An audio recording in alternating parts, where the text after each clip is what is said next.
Hello, everybody. Harvey Talks Prison here. I want to talk about the county jail I was in. It was in Phelps County in Rolla, Missouri. And there was this guy in there that I want to talk about. But first, when I first got there, they put me in the drunk tank for one night. And then the next night, they put me in a 3-man room. This room had a shower in it. It had a table that you could sit at. And it had 3 cells in it. And at nighttime, you go into each person goes into their cell and they're locked in there for the night.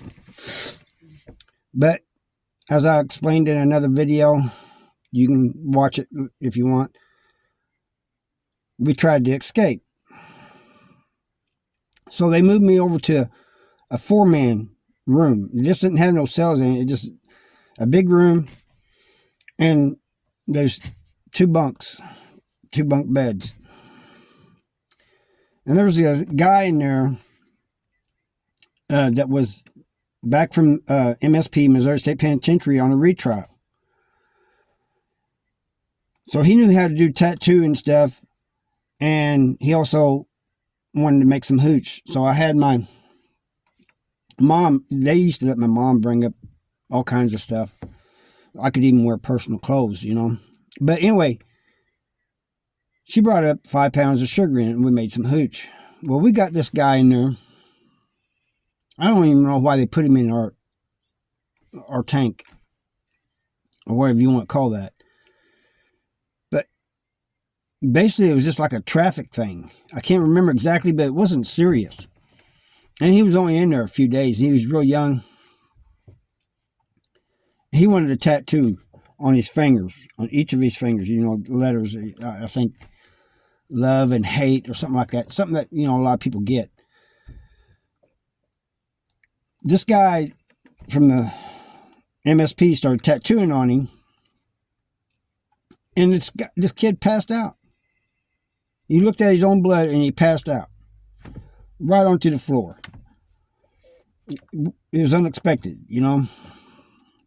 So this guy, I'm at a campground in Georgia. There's people going by. But this guy says, hey, I want to mess with him. He said, get a wet rag and wake him up, you know. And I'm going to stand over him, you know, like he done something. So he does that. And the guy was terrified.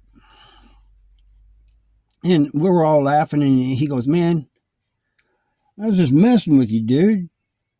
If something had really happened, I think you'd be hurting. You'd be sore.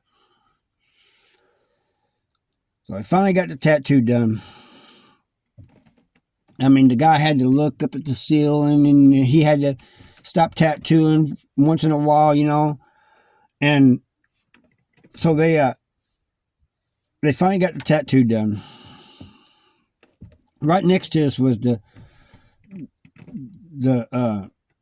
room that the girls were in, and so we had these little mirrors, and we'd look over there and we'd talk to them. They'd look over here and talk to us. And the guy that was from MSP said he asked one of the girls used to get up on the table. It's like a metal picnic table is what it was, but kind of smaller. She'd get up there and dance. And that's what she did before she got arrested. She would dance, you know, in bars and strip clubs and stuff. So he asked her, he goes, hey, why don't you send your panties over?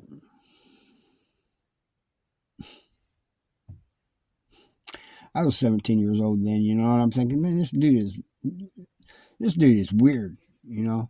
There's something wrong with him. Dang if she didn't.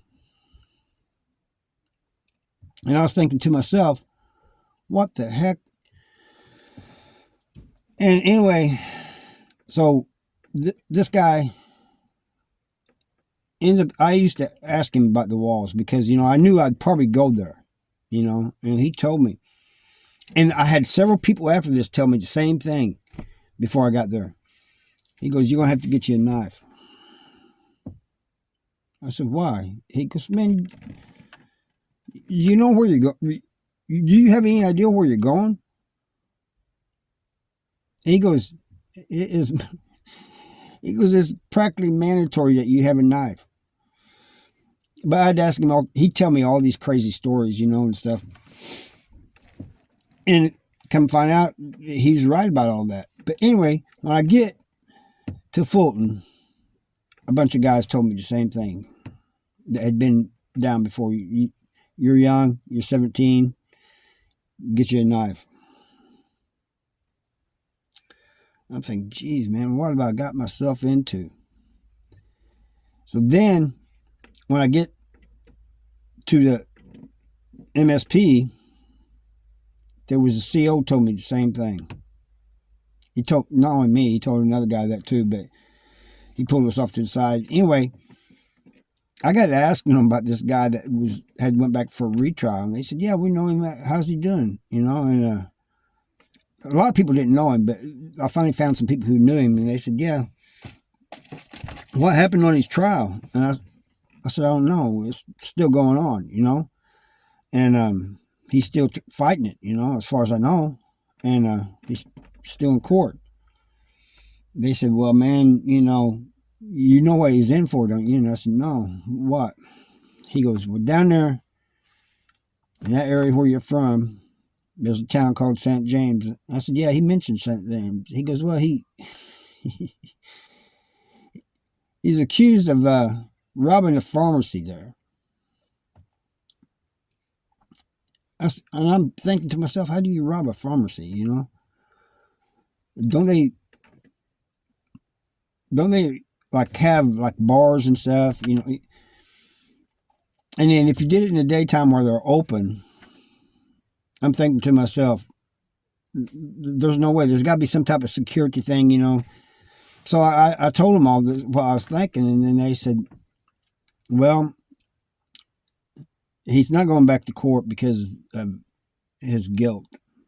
He's going back because of the time, and he's saying that he got the amount of time he did because the people who ran the pharmacy was connected with the city, well connected." And I said, "Well, he kind of mentioned that, that he's back on retrial because he thought he got too much time."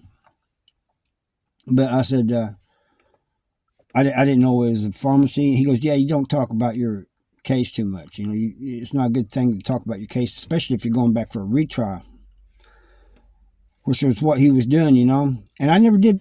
I always wanted to see him again. I never did see him again because he was a good dude and he was funny. Anyway, that's all I got for you, and I'll see you next time. Bye.